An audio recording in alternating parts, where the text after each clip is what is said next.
Markets did not react this week because of a surprise. They reacted because multiple labor signals aligned at the same time, and riskier assets responded before the narrative caught up. In our strategy, we do not start with headlines. We start with transmission. Labor, credit, liquidity, and market structure tell us where pressure is building long before outcomes are visible. What stood out in the latest data was not one report, but the clustering. Challengers showed elevated job cuts and collapsing hiring intentions. ADP revisions reframed the timeline, showing weakness began much earlier than most commentary acknowledged. JOLTS confirmed falling job openings and negative net turnover, meaning hiring is not keeping pace with separations. That matters because labor weakness does not hit markets all at once. It moves through income, hours worked, and confidence before it ever shows up in earnings or defaults. When hours soften, spending follows. When spending slows, revenue assumptions reset. That is how labor becomes a market signal rather than just an economic statistic. Notice where stress appeared first. Crypto, high beta equities, and private credit proxies absorbed the shock before broader indexes moved. That is typical late cycle behavior.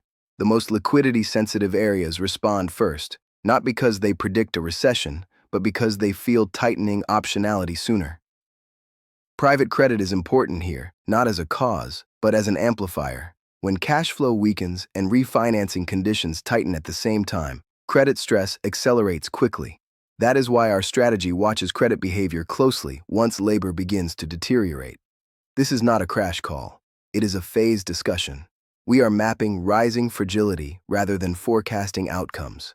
At this stage, what matters is confirmation. If labor softness persists and credit conditions tighten alongside it, phase pressure increases. If hiring stabilizes, hours recover, and credit remains available, that pressure eases. This is also where process discipline matters most. As signals grow noisier, we raise confirmation thresholds rather than chasing narratives. We focus on mechanisms, not emotions.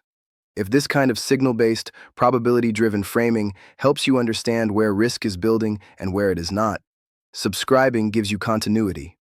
You get the same framework applied consistently over time, which makes it easier to separate noise from real change as conditions evolve. Quick note before we close. This discussion is for education only and is not financial advice. The key takeaway is simple. We do not need to be early, but in late cycle environments, we cannot afford to be late either.